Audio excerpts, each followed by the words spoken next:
Your body reacts to the club, the angle or swing plane that it's on, and the face, whether it's open or closed relative to the path. So if you're trying to problem solve in your golf swing, once you feel and you can confirm that your setup is in a good shape, then move on to how this club is moving through space. I see a lot of players skip this step and they go straight to how their body is moving and try to fix that. Well, that is probably the hardest thing to do, is working on our pivot. Our body reacts to where this club is. And anytime the club itself or the club face gets out of balance, we're going to have to make some body compensations to be able to get the club on the back of the golf ball. So the number one mistake that I see with the club is folks getting this thing working around behind them and the face open.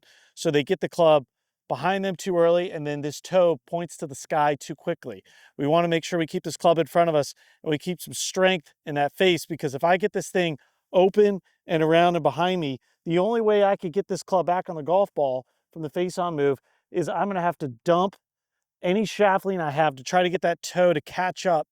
Otherwise, I'm going to hit the ball so far to the right, I'm going to hit it really high. And conversely, if I go too far the other direction where I get the club really closed, the only thing that I can do is I got to rotate to get my hands ahead to where I don't hit that ball way left. Now, that's a better mistake. I'd much rather see players have the face a little bit stronger than open, because open is dead and our body's going to have to create some really unathletic moves to get that club back on the golf ball. But conversely, if I have a really strong face, I have to be very dynamic and athletic to get the club back on the golf ball. So in summary, if you're having a hard time with your swing, but you know that you're in a good setup position, start to look at the golf club before you go to your pivot. I would imagine there's probably a good chance you get the club working around underneath you, the face is getting open, and your body is having to react. So think about the golf club itself and the face, get everything working on plane in balance, and I think you'll be surprised at what that then does to help your overall pivot.